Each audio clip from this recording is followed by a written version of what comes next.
Amina était une jeune fille timide de 18 ans qui luttait beaucoup avec son poids. Atteignant 120 kg, elle était la plus grande élève de Harmony High School et souvent la cible de moqueries cruelles de ses camarades. Cette situation la faisait se sentir isolée et blessée. Pourtant, malgré ses douleurs, il y avait une chose qu'elle aimait à l'école. Jason, le garçon le plus populaire et séduisant du lycée. Amina avait un énorme béguin pour lui, même si elle savait qu'il ignorait jusqu'à son existence. Un jour, à l'heure du déjeuner, Jason s'approcha d'Amina et l'invita à une fête chez lui. Surprise, elle regarda autour d'elle, pensant qu'il parlait à quelqu'un d'autre, mais elle était seule. Elle était stupéfaite qu'il sache qui elle était. C'était une opportunité unique pour elle de se faire remarquer. Amina voulait faire bonne impression. C'était sa première invitation à un événement en 4 ans. Elle loua une magnifique robe, emprunta une voiture de luxe et rassembla de l'argent auprès de ses amis pour acheter un cadeau coûteux pour Jason.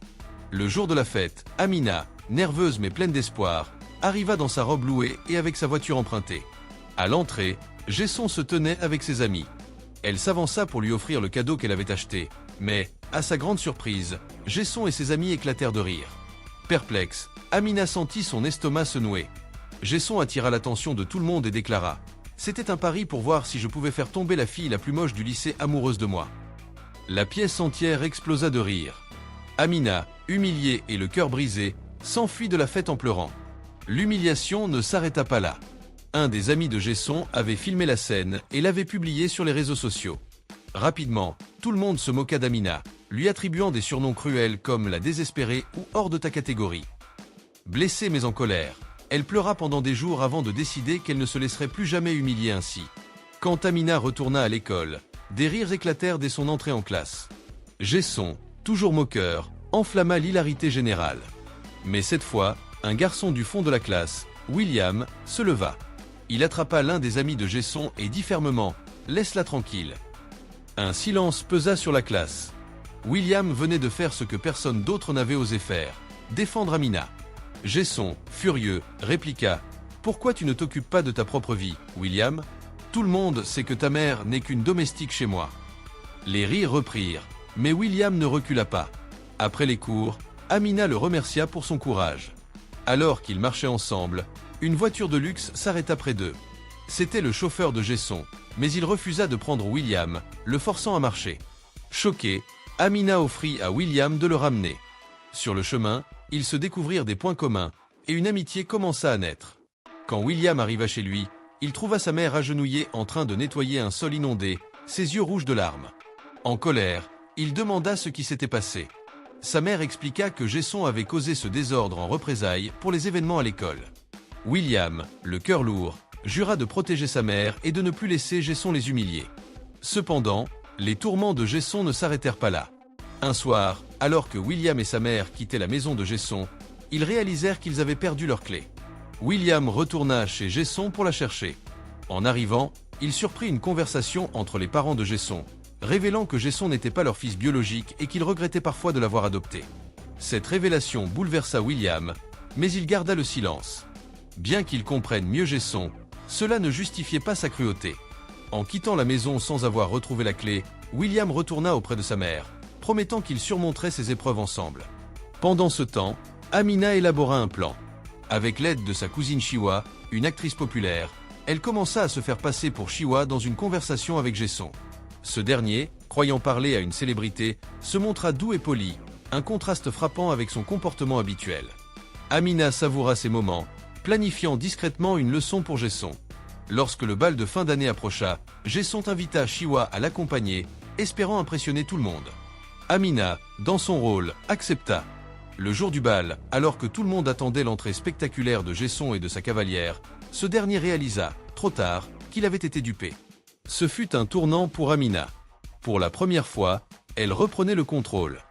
Les jours passèrent, et Amina continua de manipuler Jason via les messages, le faisant croire qu'il parlait à Shiwa. Jason, convaincu de son charme, se vanta auprès de ses amis qu'il avait conquis une célébrité.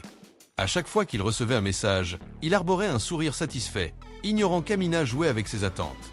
Pendant ce temps, Amina préparait un plan bien plus audacieux pour le bal de promo.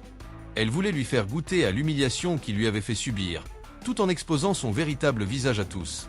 De son côté, William, bien que toujours affecté par la situation chez Jason, passait plus de temps avec Amina.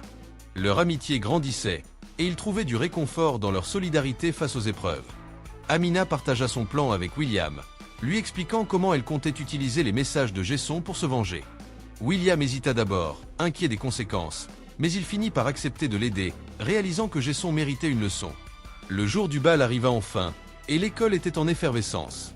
Les élèves, habillés de leurs plus beaux atours, se rassemblaient dans la grande salle décorée pour l'occasion. Gesson, habillé d'un costume impeccable, attendait impatiemment Chiwa, persuadé qu'elle allait faire son entrée triomphale à son bras. Ses amis le félicitaient déjà pour son exploit, amplifiant son arrogance. Il leur racontait à quel point Chiwa était tombé sous son charme, sans se douter une seule seconde de la vérité. Amina, quant à elle, se préparait avec soin. Elle avait choisi une robe qui mettait en valeur sa personnalité plutôt que son physique, et elle portait un maquillage simple mais élégant. William l'accompagna, prêt à soutenir son ami dans ce moment décisif. Lorsqu'ils arrivèrent au bal, ils passèrent inaperçus au début, ce qui convenait parfaitement à Amina. Elle voulait attendre le moment parfait pour révéler son plan. Pendant ce temps, Gesson vérifiait son téléphone toutes les 2 minutes, s'inquiétant de l'absence de Chiwa. Amina, se faisant toujours passer pour la célébrité, lui envoya un dernier message. « Je suis là. Rejoins-moi près de la scène », écrivait-elle. Excité, Gesson se précipita vers l'endroit désigné, attirant l'attention de ses amis qui le suivirent en riant.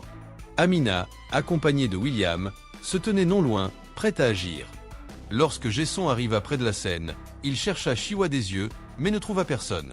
Confus, il envoya un message. « Je suis là, où es-tu » Amina, qui se trouvait dans la foule, répondit calmement. « Regarde derrière toi. » Intrigué, il se retourna pour voir Amina, debout, un téléphone à la main. Le sourire satisfait de Gesson s'effaça lentement lorsqu'il comprit qu'il avait été dupé. Amina s'approcha, le regard ferme. « Tu pensais vraiment que Chiwa allait venir ? Désolé, mais elle a mieux à faire que de perdre son temps avec quelqu'un comme toi. » La salle entière, curieuse, se tut pour écouter ce qui se passait. Gesson tenta de rire nerveusement. « Qu'est-ce que tu racontes ? C'est une blague, non ?»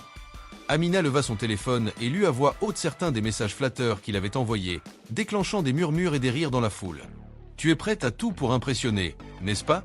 Même mentir à tout le monde ici », ajouta Amina avec un sourire calme.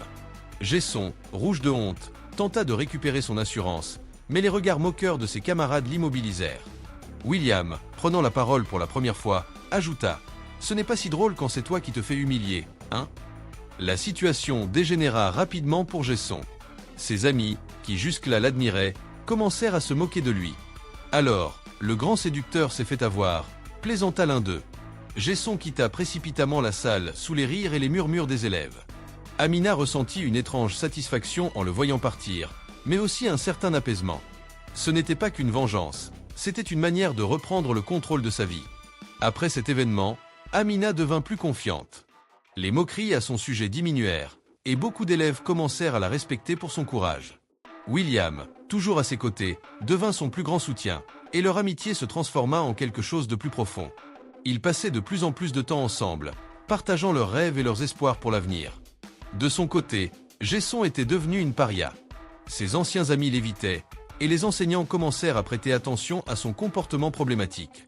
Contraint de faire face aux conséquences de ses actions, il devint plus discret, évitant de croiser le regard d'Amina ou de William dans les couloirs. Quant à William, il continua de travailler dur pour améliorer la situation de sa mère. Inspiré par la détermination d'Amina, il décida de se concentrer sur ses études, espérant décrocher une bourse pour quitter l'environnement toxique de la maison de Gesson. Amina, elle aussi, trouva une nouvelle passion, aider les autres élèves à s'accepter tels qu'ils étaient. Un jour, alors qu'elle se promenait dans le parc près de l'école, Gesson l'intercepta. À sa grande surprise, il semblait sincère. « Je voulais m'excuser, dit-il, évitant son regard. Pour tout. Je sais que j'ai été horrible. » Amina, bien que méfiante, répondit calmement. « Les excuses sont un début.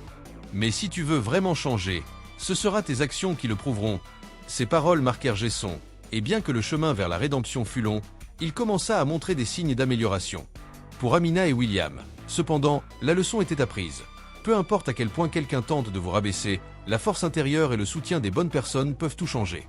Leur histoire devint un exemple pour les autres élèves, rappelant que l'amour-propre et le respect mutuel sont les clés pour surmonter les épreuves. Amina, avec sa nouvelle confiance et son cercle d'amis solides, se promit de continuer à briller, quoi qu'il arrive.